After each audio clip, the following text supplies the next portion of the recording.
webinar series. We do these every month. If you have tuned in before, then you know what we're all about. If this is your first time, we do these every month. We have the recordings of our previous ones on our YouTube channel. All you have to do is search for Lee's name, Lee Fjord, on YouTube, and you should find our YouTube channel and watch all the great content that we've had in the past. But yeah, we do these as part of our networking and educational group, specifically on larger properties, commercial multifamily, with our Make It Happen multifamily Facebook group. So if you're in it, awesome. If you're not in it, go find us on Facebook. We're working on getting on LinkedIn. Are we on LinkedIn yet? I don't think we're on LinkedIn yet, but we're working on it. But we definitely have the YouTube channel as well, so like and follow. And if you're local to the St. Louis area, we do our live events too, tours and pours.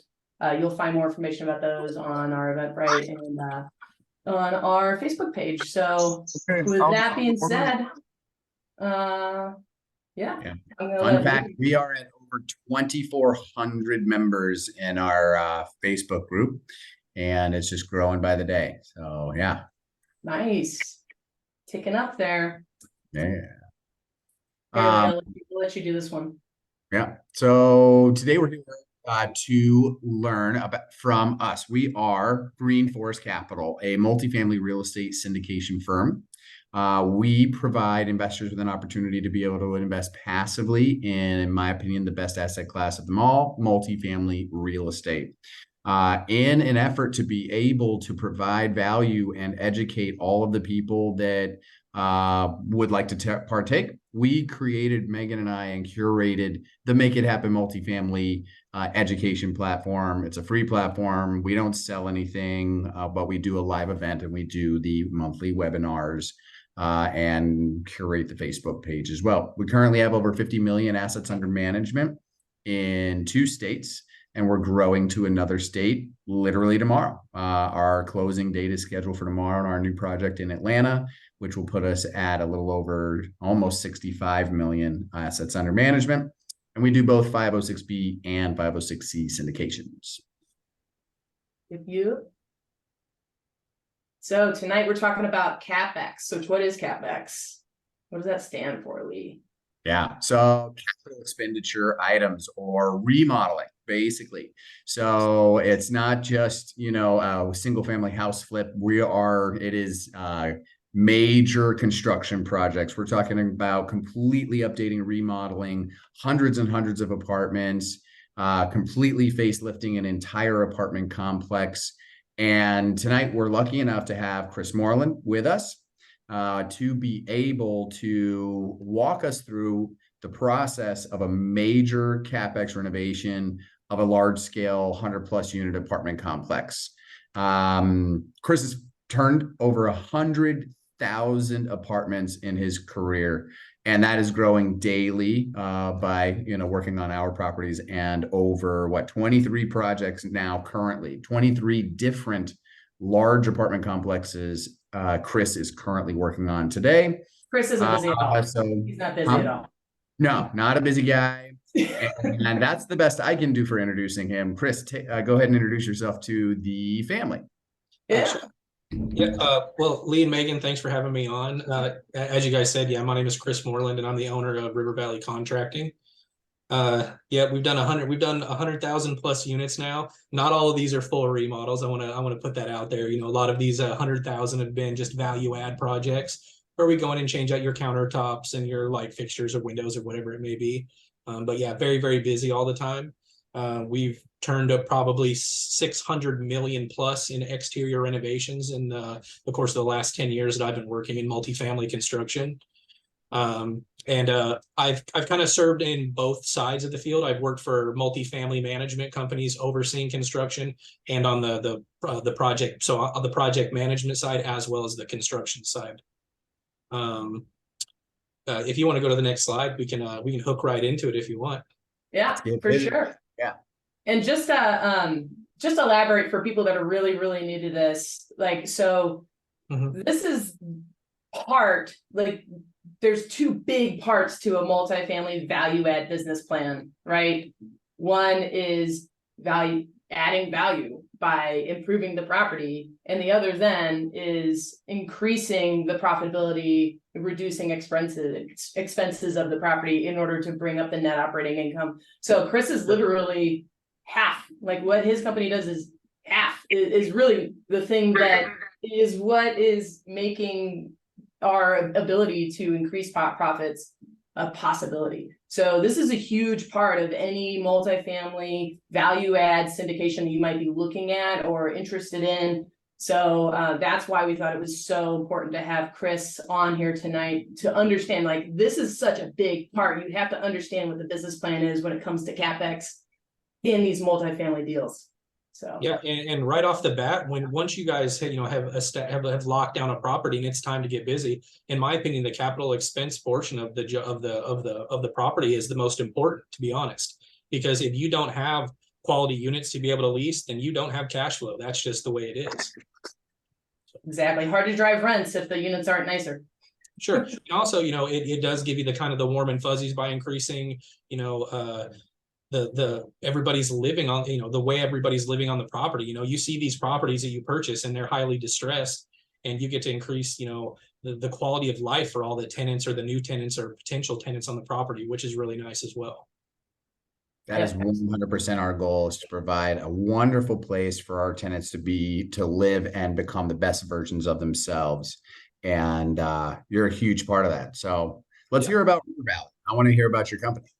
All right. So River Valley, we were formerly Rush Builders, and we were established in 2007, and we focused mainly on the single family home renovations and ground up construction.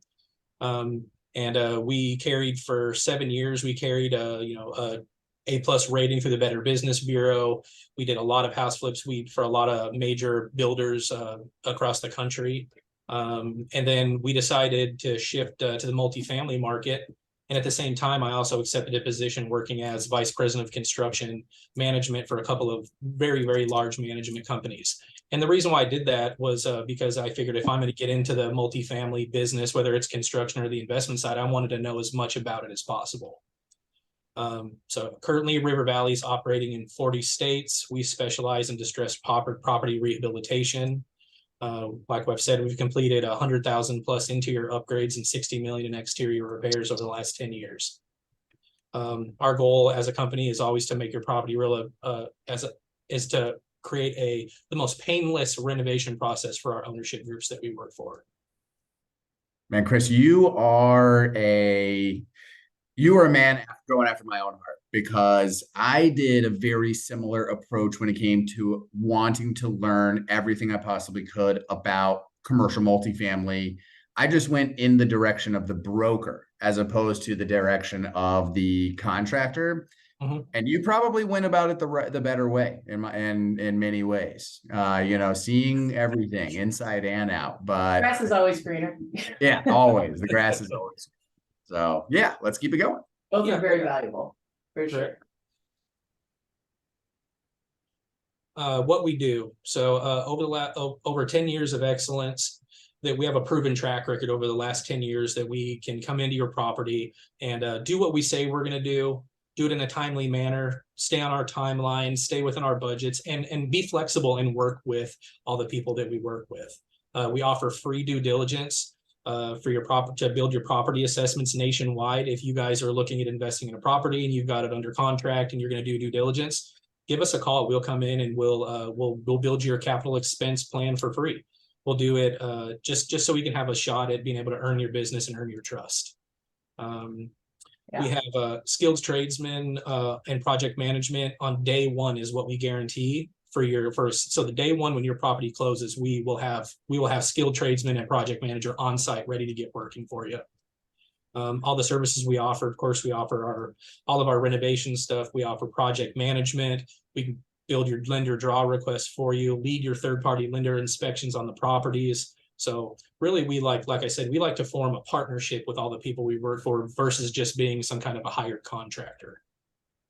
Yeah, and that's huge too. Like having a contractor come in during your due diligence and actually give you an accurate quote for a labor cost is huge, because like we've learned from experience, you know, we've had previous business plans where we were, you know, going to be working with a property management company to manage unit turns and manage CapEx projects. And that's great. But the problem you run into is, hey, we can't hire anybody, or, you know, the people that we're getting candidates in for aren't that great or aren't qualified enough, aren't up to standard. So then, you know, you just run into this issue. You don't want to have to burn a bunch of time just trying to hire people, where it's really nice when bam, hey, you have a contractor in, you know, they have skilled people, you know, they can start day one, and you know exactly what they're going to cost. So you can build it into your business plan. It just makes things so much more predictable and so much faster, especially if you're only working on a 5-year, 3-year business plan. So I'm blind. Yeah, Yeah. I absolutely agree. You know, when you're trying to build a pro forma, if you don't have accurate data on what it's going to cost to get the, you know, the units operational, as well as a timeline, how quickly they can come online, it's basically a crapshoot. That's a very risky gamble you're taking. Yeah, absolutely. All right, here we go.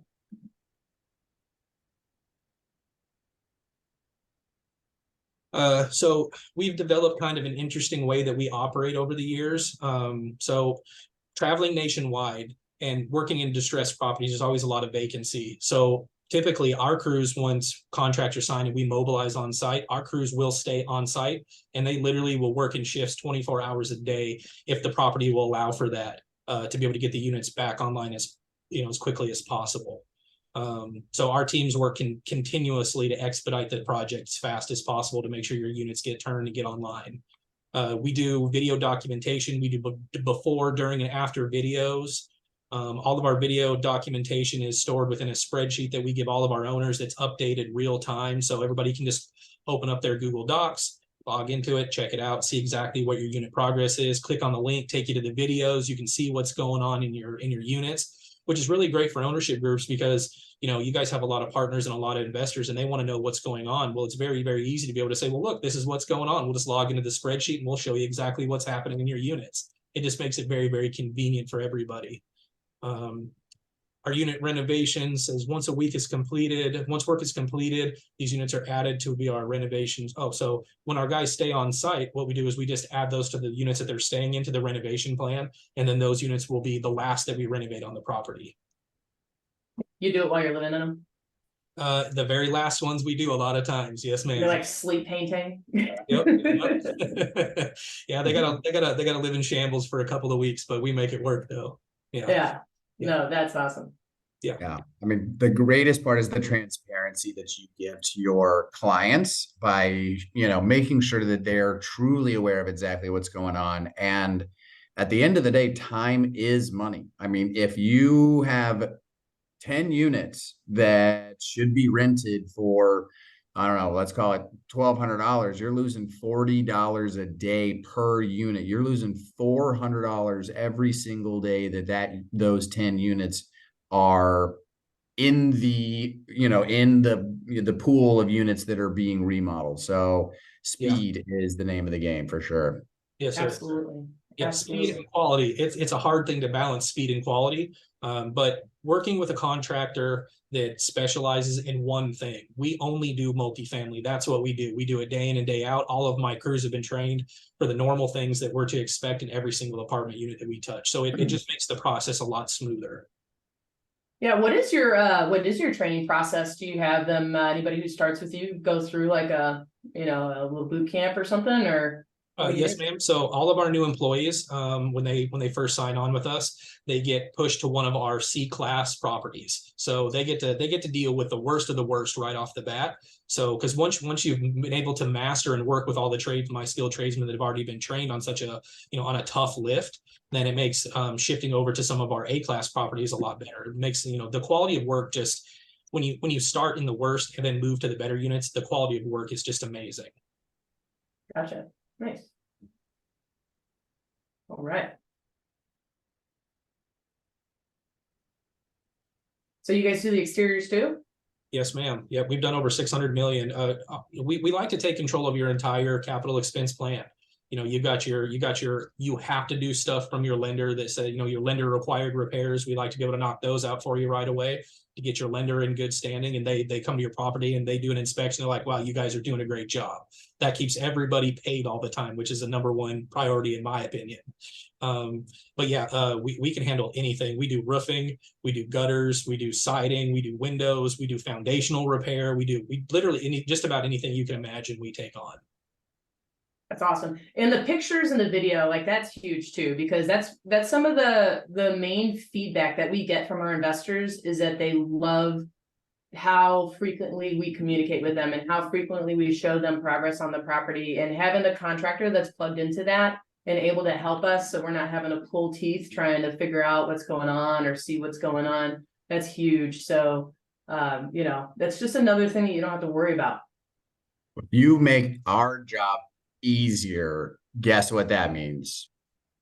You're my first phone call.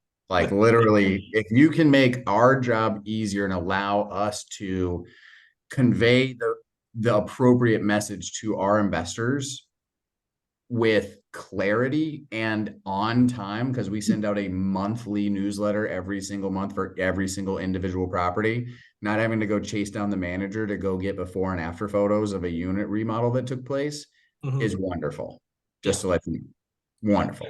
Well, and it's really cool also. I mean, if you are fortunate enough to be able to invest in something like this, you want to be able to show people that you care about also. This is what I'm doing with my life. Look, these are the units what we started with. This is what they're ending up like. It's to me, investment is there's a lot of really, really interesting things about investment, not just, building capital and making money over the years, but, being able to show everybody all these amazing things that you're doing, to be able to travel to these properties and see what's going on. I mean, it's an awesome thing. It really is. Yeah. The way that we like to approach it is like we add value to everybody. We add value to our tenants, to our property manager, to, our contractors, the people that we work with, and our investors. So, being able to show that the rising tides raising all ships is huge. And you want to be proud of the work that you do. You don't want to turn over some shabby product that's good enough. Like you want to be able to show off and be proud to put your name behind something. We do have a couple questions real quick. Costs of goods and services were very high during COVID. Have prices now decreased considerably? What do you think, Chris? So I think that they still fluctuate drastically.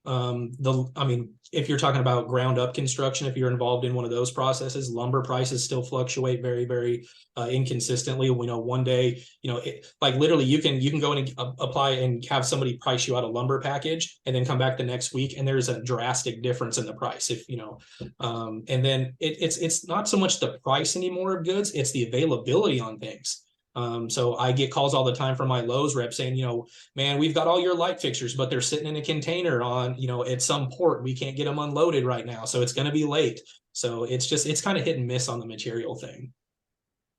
That makes a lot of sense, especially things that are not necessarily local or longer lead items like appliances, which is why we try to keep on hand or purchase appliances like 10 sets at a time. So we'll buy 10 sets at a time. And once we get, down to 2 or 3, we'll order another 10 sets and 2 weeks later, they'll show up. So yeah. On average, I probably order 200 sets of appliances a month, full appliance packages. But fortunately, a lot of the companies that we deal with, like your Lowe's and your Home Depot, they've developed their multifamily side of their companies as well, and they're able to accommodate a lot. So nice, love that. That's huge. You don't want contractors sitting on their hands waiting for their supplies. Last question, real quick, before we go to the next slide: is River Valley a licensed general contractor? Yeah, River Valley's licensed in the state of Arkansas, Oklahoma, Louisiana, and Texas right now. But fortunately, a lot of the work that we do doesn't require a license. A lot of the stuff we do, let's just say it's lipstick work. So we're making things look good. We're going in, we're changing your light fixtures out, and we're painting. And if we get into a situation where we're in a state where we don't have a GC license, but we need to have some electrical repairs, we will just use a local GC to be able to get that done. We'll call an electric company wherever we're at. Yeah.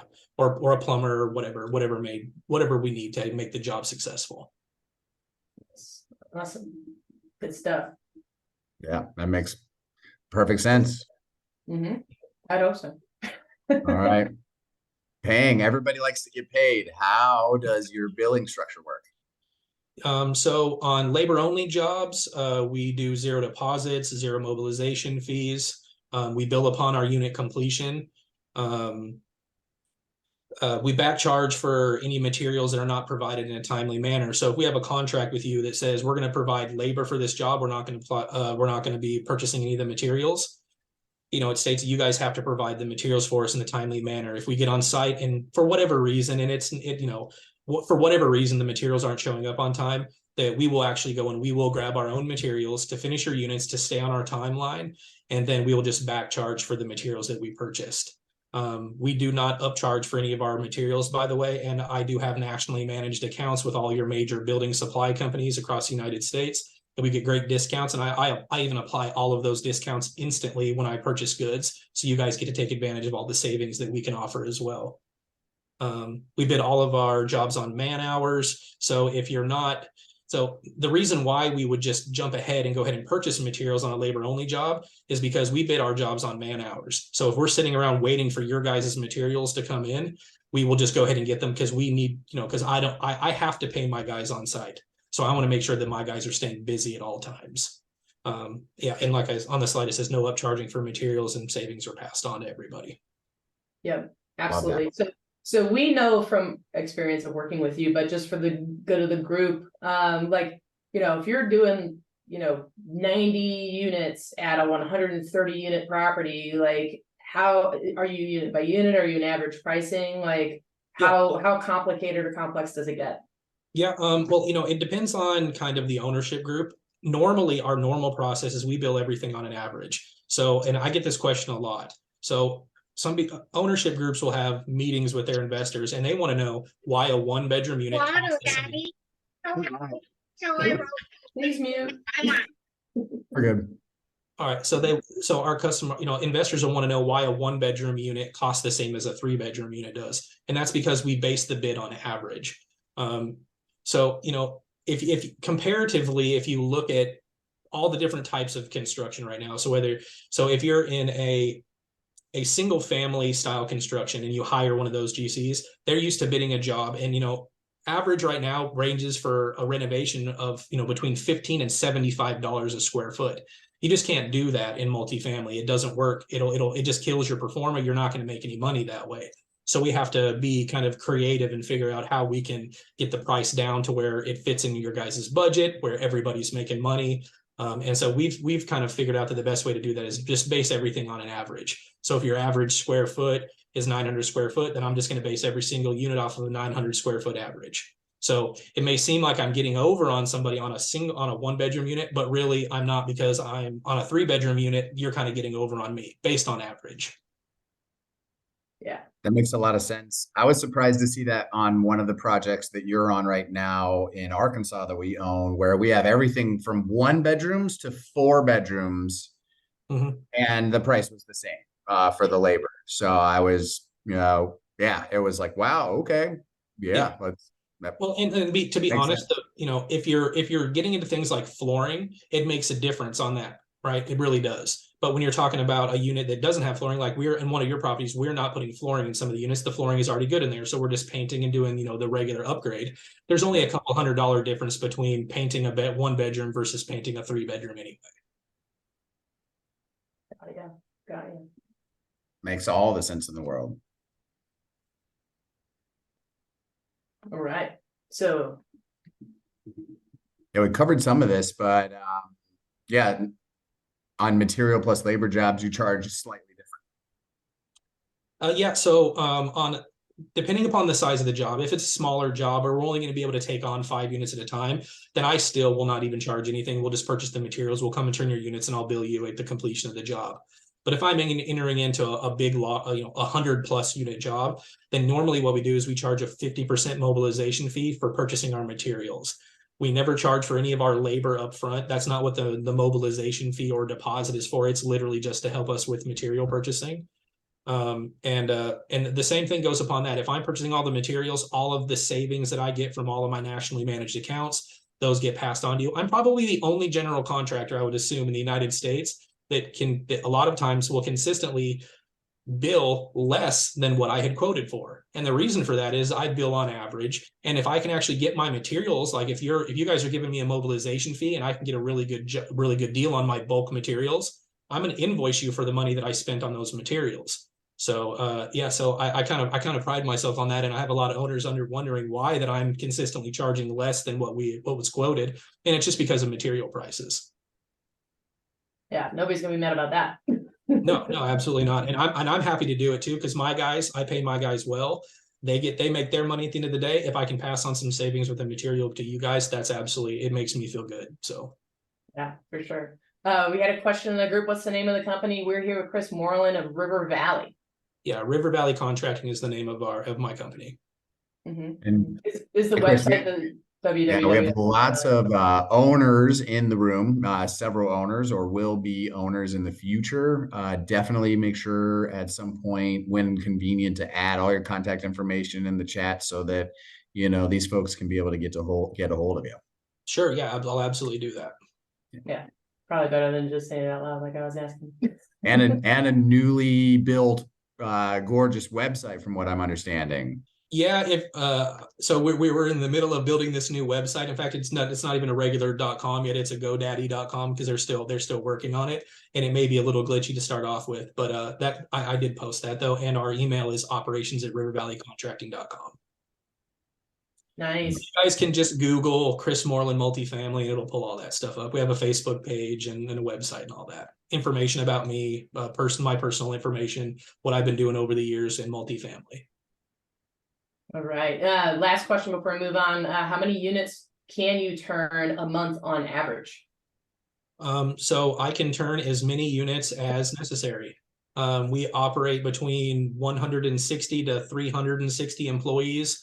We have a 90-man exterior paint crew for doing your exteriors. We painted an entire 246 unit subdivision with multifamily mixed in with it. We painted the whole entire thing in 2 weeks flat.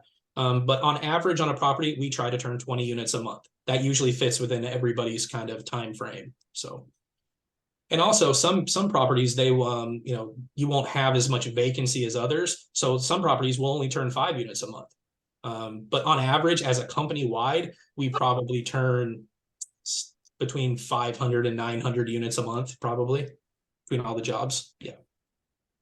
Whew, that's crazy. Got a lot of paint. A lot of pain. For sure. All right. So contractor selection, obviously we're talking to you, but give us some tips on what we should be looking for. Sure.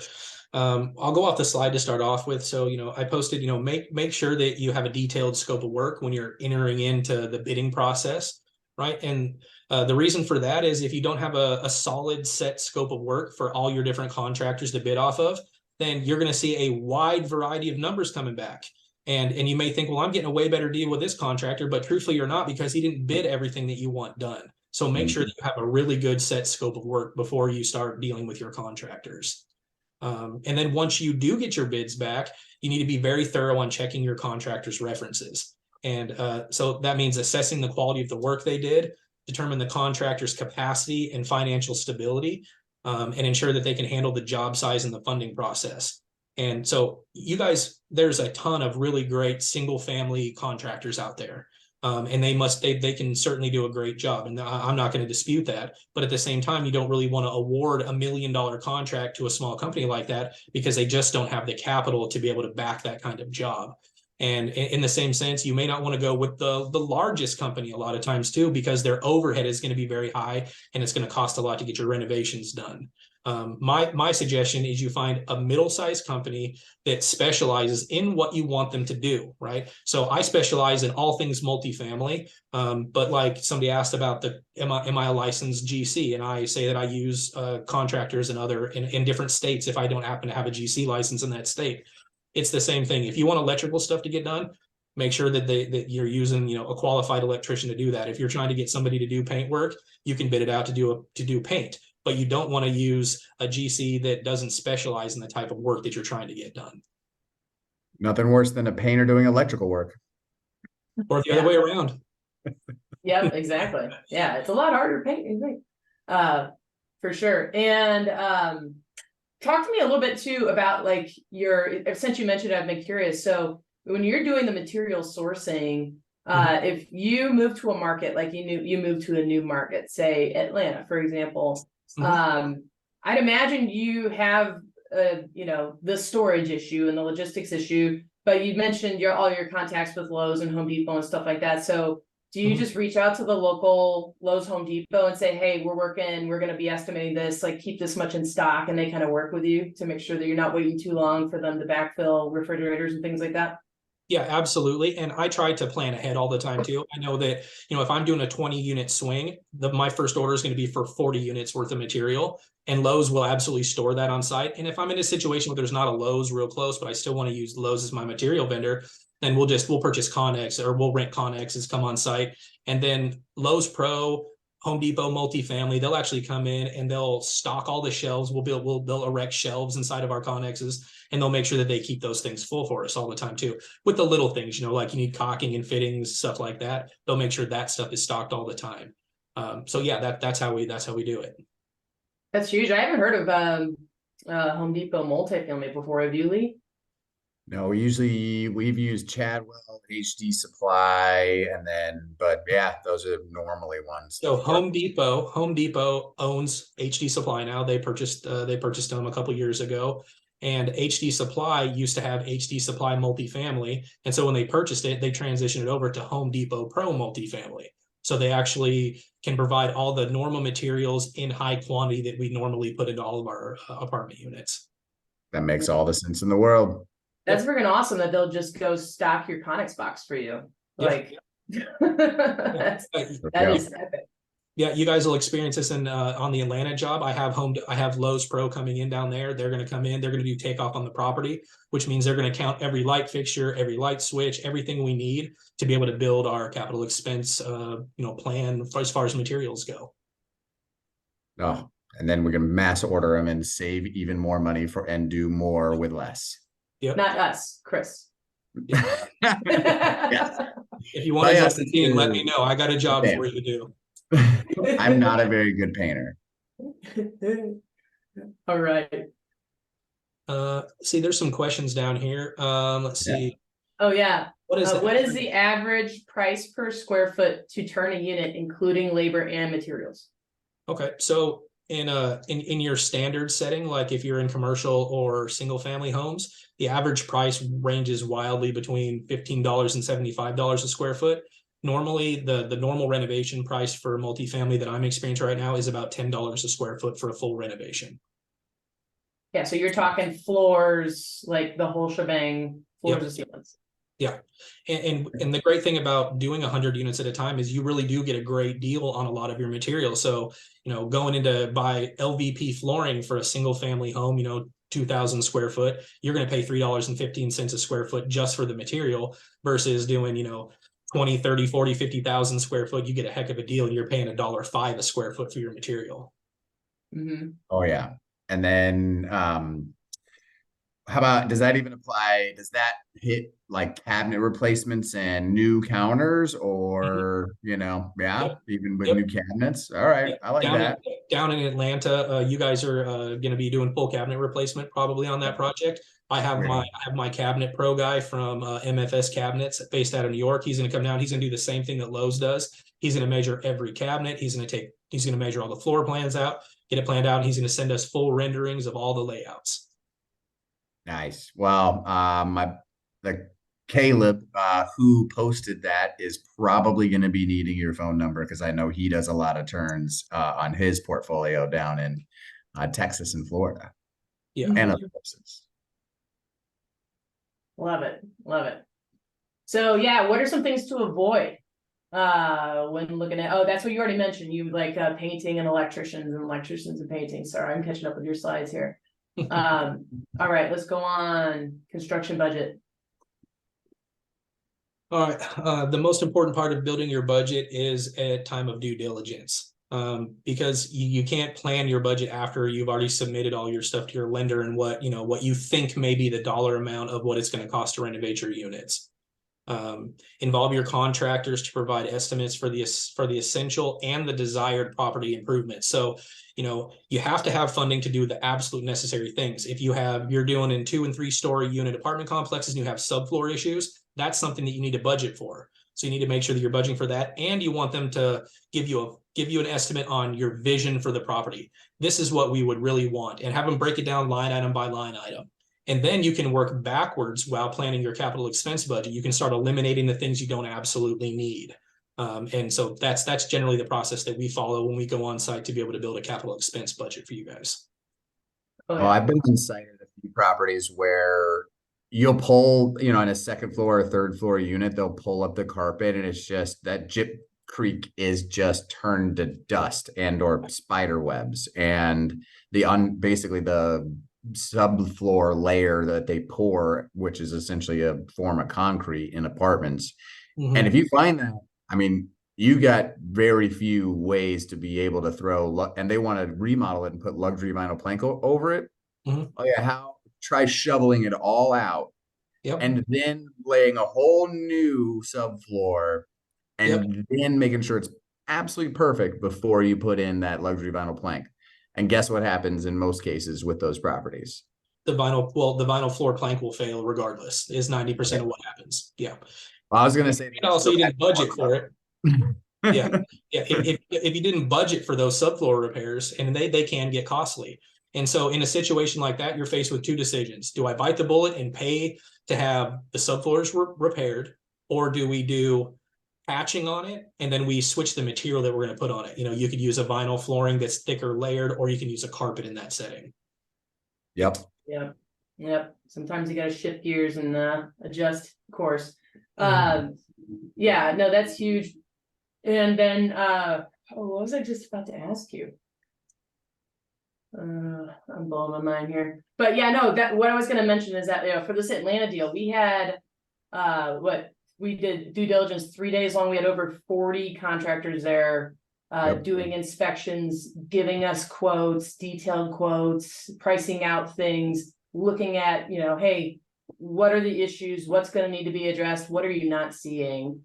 Because that is huge. It can make or break your business plan. Like, that is the time where you determine how much money you need in order to do the job and in order to make the thing work. And so it's not something that you, you know, want to skimp on for sure.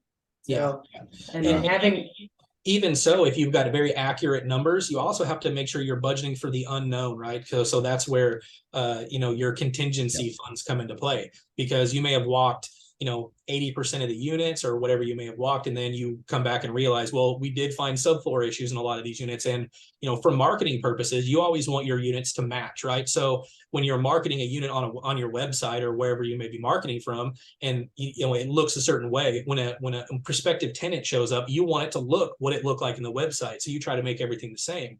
So if you get into a unit and you do run into like those subfloor issues, that's something you're going to need to tackle, because you want to be able to install that premium LVP flooring in it to make it look the way you want it to look. So you need to make sure you have some kind of a contingency plan just for the unknowns. And at the end of the day, if you don't use it, then, you know, that's great. But you never want to be undercapitalized on one of these projects. yeah, and you don't want it to be like online dating where you look at the ad and you know, then you get there in person at the walkthrough and it's whole different experience. and it's like crunching as you're walking on the floor. Yeah, the stress involved with being an owner of a multifamily property, and then you've got all these change orders flying in from your contractor for stuff that you didn't even know you were going to have to repair. You know, there's 30 hot water tanks I got to replace, and there's a bunch of roof leaks that weren't identified, or whatever it may be. That's a very stressful thing. So it's always better to have too much money than not enough. Yeah, you don't want to learn those lessons the hard way. That's for sure. Yeah, we were grateful to have. I think he was Arturo. I think was there. Sergio. There we go. Yeah, I think Arturo was at one of the other properties. I don't know. Maybe I had the wrong. Anyway, yeah, Sergio. Yeah, he was awesome. Yeah, Sergio's legit. Yeah, I appreciate it. I'll let him know. He doesn't get compliments too often. Usually it's me yelling at him about stuff. Nice. All right. Budget continued. All right. See, your renovation budget will reflect your return, your ROI, and loan amounts in several different ways. timelines will tell you how many units will come online every month. These will translate into positive versus negative cash flow. So you want to know how quickly you can turn your units. Every renovation price, remember that every dollar counts. It is very easy to over renovate units. So you also need to kind of find that balance of what is the proper renovation for the class of unit. And if you'll skip the slide, I think I have just a small example of what I was talking about on the next slide. Yep, there you go. All right, for an example, you need to replace all the exterior door locks on your property. Your standard quick set rekeyable apartment style lock, $60, $2, two of them for each apartment, and that's going to total $120 per unit. But you decided you wanted to do the fancy digital ones that cost $165 a piece, so that's $330 per unit, which translates into a lot of money, a lot of difference. So you $12,000 versus $33,000 worth of door locks. So if you're renovating a class property and you're going to be getting 16, 18 plus $100 a month for rent, then you want to be able to put those expensive things in and you can afford it. But if you're renovating a D class property and trying to bring it into a C or B class, that probably isn't the scenario that you want to go with. So you need to be very kind of picky on your materials and what you're actually putting in there. Everybody wants to do premium LVP flooring, but in certain circumstances, it's just not. It doesn't make sense with the budget to be able to put those kind of materials in there. So yeah, my advice is work with your contractor, go over all the materials that are going to be going into your units for two reasons. You want to know what they look like, and also you want to know what the cost is going to do to each one of the units. Because you simply, in a scenario like this, you could save $33,000 by just cutting down, just changing the material that was being installed on the property.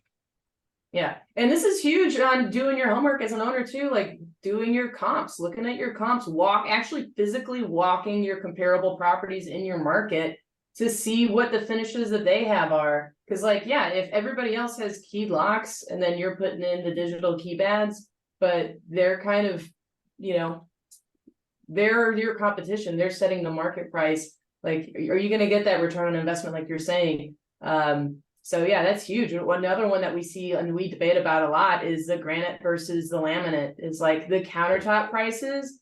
Like that is a huge budget decision. It's like, hey, should we put granite? Should we put laminate? What do the comps have? Like, how much rent are we actually able to get by tripling the cost of our countertops? Yeah, I know we've had that debate a lot.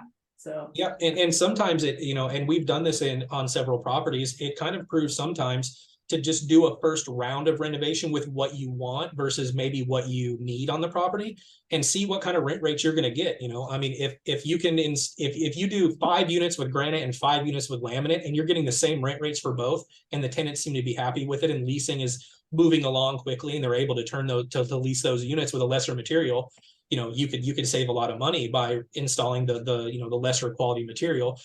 But then again, it kind of also goes back to how long your hold is going to be on the property, the resale value, and all of that. Because obviously, solid surface countertops are going to be better on a resale value. But right, and how often you're turning over these tenants, and how hard are they on the units too? Yeah, exactly. Yeah, so a solid surface countertop is going to be less maintenance. Over the years, it's a more durable material. Of course, if your tenants are standing up on the countertops, jumping up and down on them, they're going to bust regardless. But we try to focus on 2 different factors: the longevity of the thing that we're doing, and then, what we're doing to the property or investing into the property, and the aesthetic value that you will receive. So it's kind of a balance between the two. Like when we do a remodel on an apartment, we replace all of the shutoffs. So when vanity gets pulled, those shutoffs go all the way to the pipe, and those get changed out, because that's what ends up causing additional maintenance work orders into the future.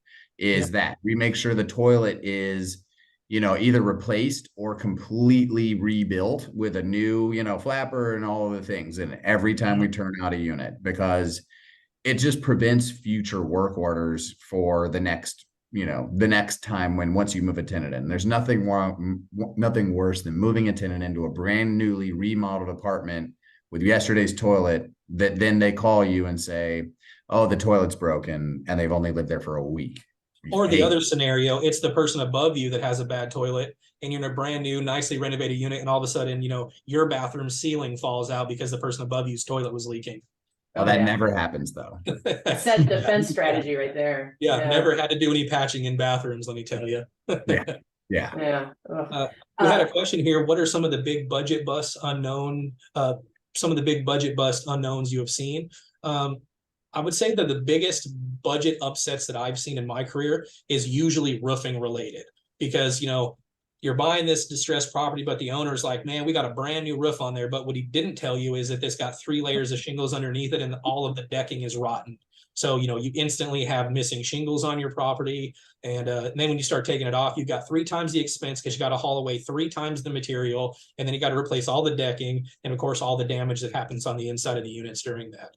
And I've seen the same thing with TPO style roofs too, just roofs that have been installed incorrectly and they leak real bad. And, you know, it gets very, very costly. So yeah, unit renovations, you don't see a lot of big budget bust. I mean, you know, you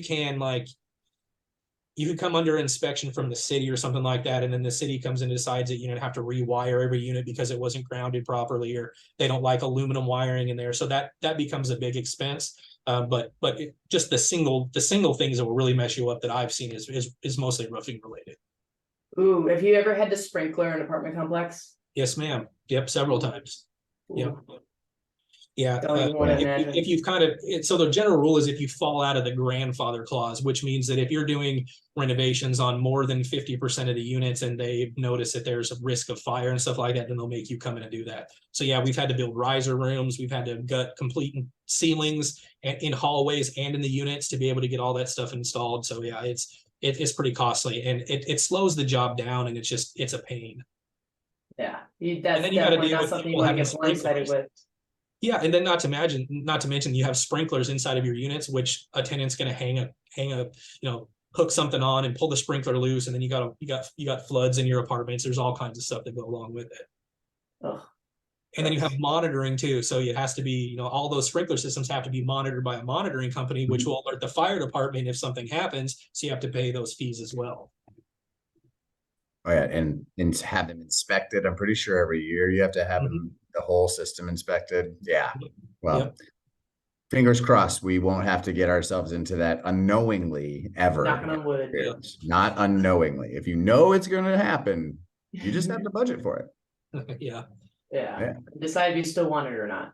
Yeah. But that you brought up a great point though. When you're doing that DD, like even if they say it's brand new, you can tell the quality of workmanship that's happened around a property. Like we were under contract on a property that we were really excited about. We were getting it at a great price. It seemed distressed. It was like the perfect value add business plan. Then we got there, and there had been a windstorm recently. It blew off some of the siding, and we saw that there was no wrap. There was no wrap on the entire building under the siding, and that plywood underneath the siding was just completely rotted out. And the property was having flooding too, and then next thing you know, like we see that there was a water main that was plumbed like outside of the building's foundation, and we're just like, yeah, these people, they just cut every corner that they could, and this is just a nightmare. Like there's no way we're gonna buy this property. You don't want to find out what the next surprise is gonna be on that one. Yeah, exactly. We've done a lot of that. We were renovating, we were putting new siding on a unit. So these particular units, they had mansard style, really, really long mansards, and they were covered with shingles. And we went back and removed the mansards, and we're putting, hardy siding on it. And we start removing all that. And then we uncovered the termite damage and the burn that they just covered up with some nonsense. The tie-back wrap that was originally on it was not wrapped around the corner, so they leaked real bad. And so once you open a can of worms like that, it can be a daunting experience. Like put it back, put the man. Definitely want people that know what they're doing working on your properties. Like otherwise they're just gonna cause more problems. I've heard a lot of plumbing nightmares too, with plumbers that just go in, don't know what they're doing, and then they cause 10 times more damage than they were solving in the first place. So there's nothing rubber boots. Those little flexible coil like P-traps, like get out of here with that. And the thing is you're really not saving a ton of money doing any of that stuff. In fact, a lot of times you end up spending more money trying to kind of half-ass things, so to speak, as we're doing a quality job in the first place. Yeah, the duct tape business plan. Yeah. Yeah. We try to avoid that. That just Yeah, results in us having to come back and do more work. So Yeah, and we attended a property tour with one of the networking groups that we're in, where they were telling us, we were touring a property and they were telling us the story about when they bought it, and they actually had the maintenance man was showing them around to some of the units, and he said that they incentivized the maintenance man by paying him like an extra $15 every time he was able to solve a maintenance order with duct tape, and it was just like, that's definitely not the way. That's that's the way, that's a slumdog millionaire way to do it. But that's just you'd not be the kind of business surprised. plan that we run.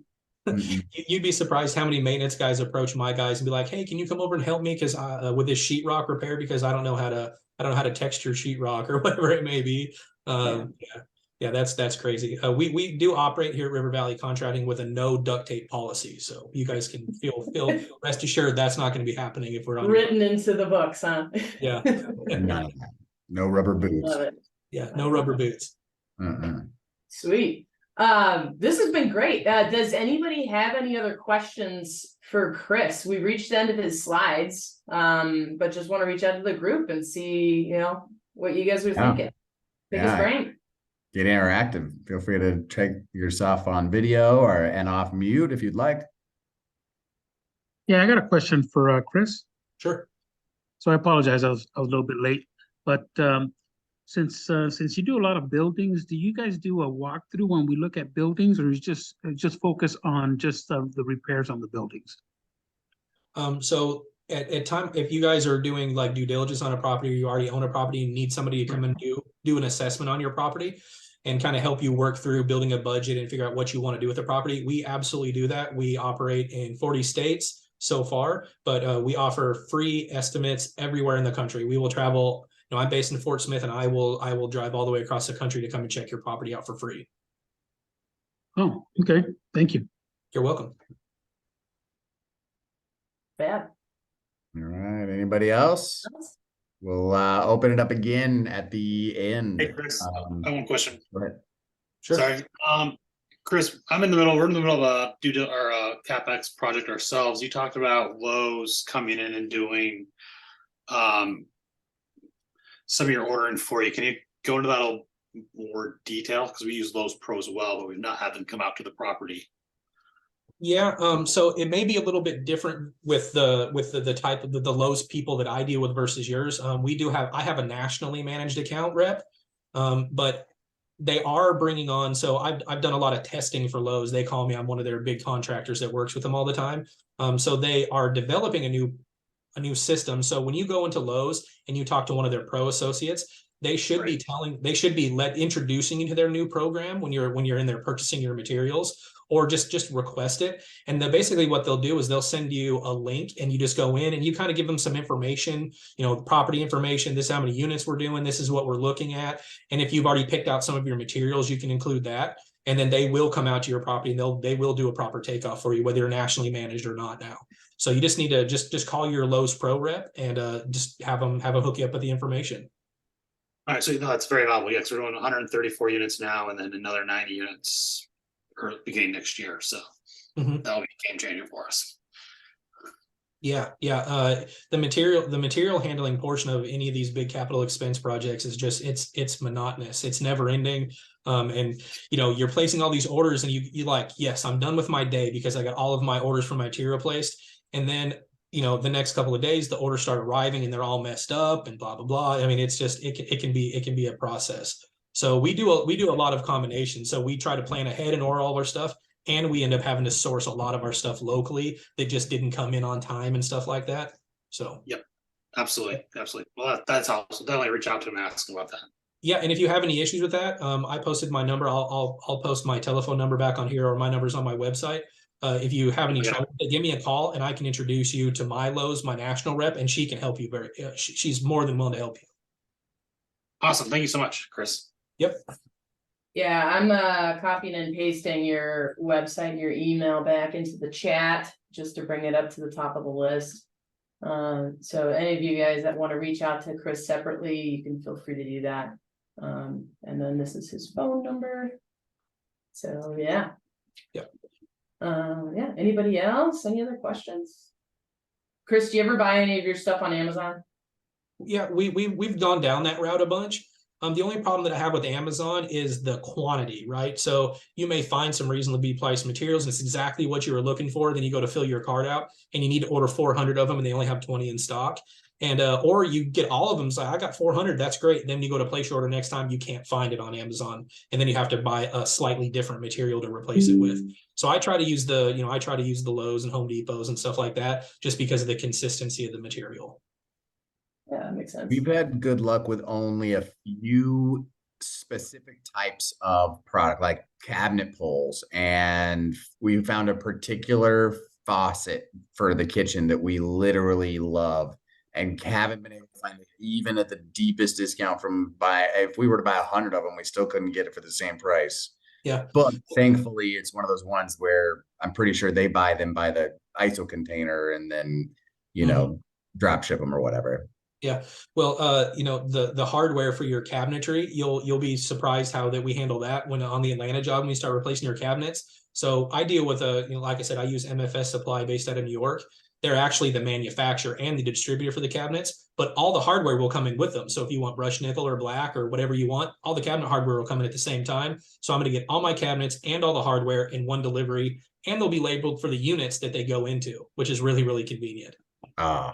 That's a game changer. Oh, yeah. And I can actually get my cabinets unassembled too, because some properties just don't have a lot of storage, but we want to mass order. We want to get 3-4 truckloads of cabinetry in at one time. They'll actually send it to me broke down in boxes, and then I'll have my guys assemble on site. So it saves on shipping costs. It costs a little bit more for my guys to put them together, but not really. I just put one guy that does nothing but assemble cabinets all day long. That's all he'll do with the property. So but yeah, it's if anybody that's participating in this and you have trouble sourcing any materials, you guys have my number. I do free consulting. Just give me a call. I'll do what I can to help you guys out. How do you whenever you are working with a general partnership team that is leading their own capital expenditure plan with a contractor like yourself, like you mentioned the going through and having them count all the light switches and count all the things, like how do you typically work out, like, hey, we're covering this material, like are you typically all or nothing, or do you kind of do a blend sometimes? No, I know that with your guys' syndicate, you guys like to source some of your own materials. I'm perfectly flexible with all that. Like I said, the only limitations that I have with that is make sure that I have what I need when I need it. Right. So if you guys aren't providing the materials to me in a timely manner, then I'm going to have to go and source the stuff myself, because I have to keep my guys moving forward. Because if not, it ends up costing me a lot more money, because like I said, my jobs are bid on man hours. Oh, for sure. Yeah, I was just bringing up the point that like you got to really be on the same page with your contractor, because you don't want to be buying 400 cabinet pulls on Amazon and then the contractor showing up with cabinet pulls you already paid for. Like, yeah, exactly. So just making sure that you're in good comms and sync with your contractor as well, if you're going to be doing it this way. So. Yeah, well, hopefully you've selected a contractor that you feel comfortable enough with to be able to have, the conversations and really dig in deep on what you're doing. Because if you don't have that kind of relationship with your contractor, you should probably look for another one. You need to work with somebody that that wants to build a good working relationship with you, somebody that wants to earn your trust and is going to do a lot of work for you over the years. Absolutely. So great. Any other questions, anybody? All right. Oh, what was the name of the cabinet manufacturer out of New York? MFS Supply. You've been beating me to these questions all night. You've been on top of it, Chris. Yeah, I've participated in one or two of these before. Yeah. Nice. That's awesome. Yeah, and if you guys need any contacts for anybody, like I said, if you want to be able to contact MFS Supply, just shoot me an email, give me a phone call. I'll give you my my reps contact information. Awesome. Well, Chris, thank you so much for taking your time out tonight and educating us and gleaning a little bit of your insight and wisdom on our group here. It's been really valuable and really awesome. And again, like, you guys go to the chat if you want any of Chris's information and reach out. And again, we're going to post this on YouTube as well. So if you need to go back and get this, or you want to remember that one question that was asked, you can always refer to the YouTube channel as well. But yeah, that's awesome. All right. Thank you, guys. Thank you, Chris. We do have a couple of more slides that Lee and I will just jump through real quick. Mainly just talking about what we do, what is multifamily syndication? Like, how do you get into buying these, massive apartment complexes and then running a value add business plan with a guy like Chris and his company? Well, this is exactly what Lee and I do. So we want to talk a little about, syndications. Yep. So what we do is we provide an opportunity for private investors to invest passively into large scale multifamily and therefore avoid having to avoid the pitfalls of being a landlord. I have been a many-year landlord in my past, and I am now an operator, which is completely different. And I'm a firm believer in focusing on the one thing that you do best. And if that is being a neurosurgeon, you should not also be a landlord. If you are the best lawyer, you should not also be a landlord, but you should have an opportunity to diversify your investment portfolio into real estate, because if you're not properly diversified. So that's what we offer, is the ability to invest in real estate without having to be a landlord through syndications, primarily 506B and 506Cs. With a minimum investment as low as $50,000. What we found is that a lot of people that get into real estate investing, they do it part-time and they do everything themselves. And that's Lee and I included. Like, Lee and I started out painting units ourselves, installing vinyl plank flooring ourselves. That's Lee and I, like, literally bonded when we first met, installing vinyl plank in a duplex. And now we've realized that our time and our skills, are probably better used on things that we're better at. The actual managing of the business plans and growing of our portfolios and meeting with people and networking. And now we work with professionals like Chris, who focus all of their time and all of their efforts on building successful contracting companies in the things that they specialize in. And so it's just a beautiful thing. And the thing is you don't have to do all this stuff and have a complete side hustle in order to invest in real estate, because the truth of it all is you can still invest in real estate passively and keep your day job and never have to learn how to install a toilet. So, and you can do it with as little as $50,000. So with that being said, how do syndications work? Tell us about it, Lee. Right. So you have a multi-tiered team of partners. So first off, at the top, you'll see the property. The property is always owned in an individual entity or LLC that is not connected with any other assets. And then you have the passive partners who provide the majority, if not all, of the capital for the deal. Our normal minimum is we provide 10% of the capital towards any project we work on. So that's our minimum. And then the active partners, our team, take on the role and responsibility of making sure to find the deal, do the underwriting, do the due diligence, close on the deal, source the loan, manage the management company, do all of the actual active side of the work. And then we split the profits between the passive partners and the active partners in an equitable manner that is always in the favor of the passive partner. Right. So this is a very simplified version, obviously, but the beautiful thing about this is, so the passive investors, the money typically is gone towards, the money that you invest is used towards down payment, closing costs, and also executing the capital expenditure business plan. So actually funding the CapEx. So that's what the money is going towards, because of course we're going to get a loan and we're going to leverage using other people's money with the bank as our partner, right? So, but with that being said, we pay out a pref. So the investors get paid return on their investment before the general partnership makes any income on that investment on a quarterly basis. So we're always making sure that the investors are getting paid first. All right. So here's some other things that we didn't mention on that last one, or that Lee touched on a little bit before we jump into this slide, is that also the risk, many of the risks are carried by the general partnership team. Like signing on the loan, finding the loan, putting up upfront capital and earnest money deposits, and the time, these closings, they can take anywhere from 60 to 90 days. And the general partnership team is doing all that full-time job work. That's what Lee and I do full-time with Green Forest Capital. The passive investor, you just sign your subscription docs and read the newsletter once a month. Mhm.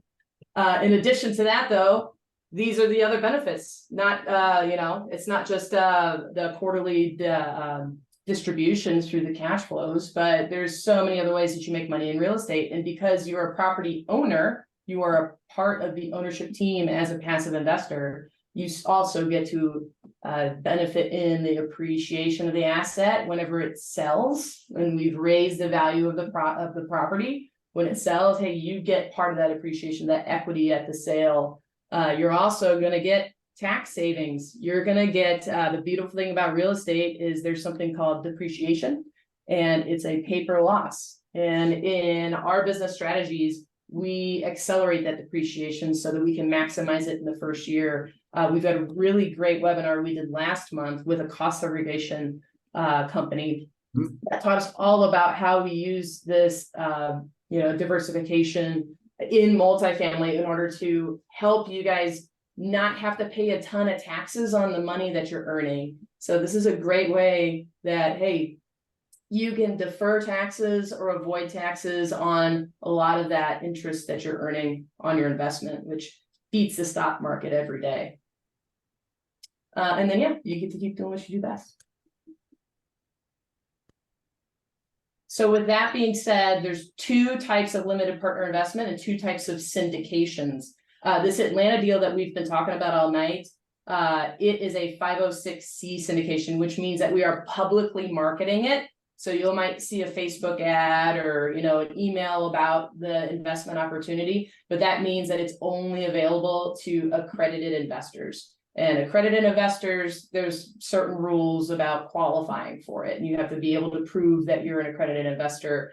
And you do that by going to the SEC's website right there, sec.gov. You can learn what the definition of an accredited investor is. But if you don't hit those marks, don't worry, you still can get into passive real estate investments through 506C or 506B, pardon my misspeak there, 506B syndications, which we aren't going to publicly market.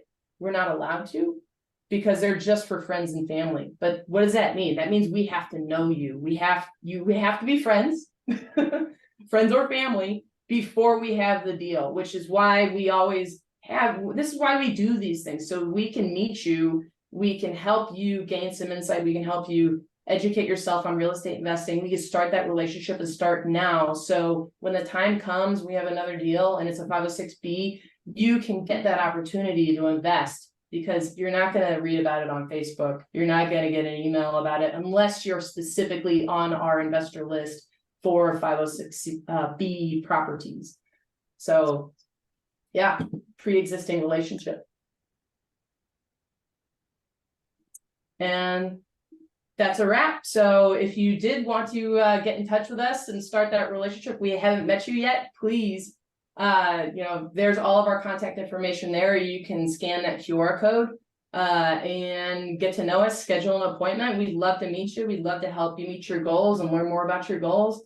And, you can partner up with us and Chris and all of our other wonderful industry partners to, get started in real estate investing. So. And even if you are accredited, please do still reach out and schedule the meeting. We prefer to have a relationship established with all of our investors prior to bringing them an opportunity, so that it's not a fresh new relationship when an actual deal is being discussed. We want to have that relationship built well ahead of time in order to make sure that that person is comfortable with us, the team, which is actually even more important than being comfortable with the real estate deal itself. A bad operator can kill an deal, an amazing deal. You can have a great deal and a bad operator, and that deal will fail.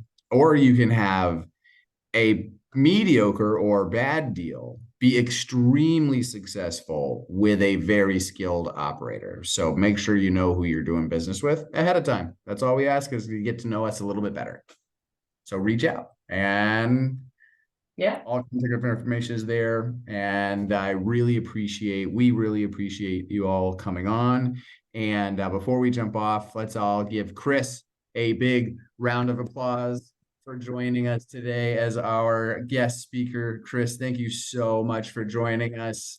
You are awesome, man. And if anybody did not have a chance to get Chris's contact information, rivervalleycontracting.godaddysites.com. And or you can shoot us a message. We'll be happy to share his information with you. He would love to work with you on helping you achieve your goals on your properties as well. yep. And make sure to tune in next month. We're going to be talking about utility contracts and ways to earn extra income through your business plan on utility contracts. So keep an eye out and make sure you RSVP for our next one.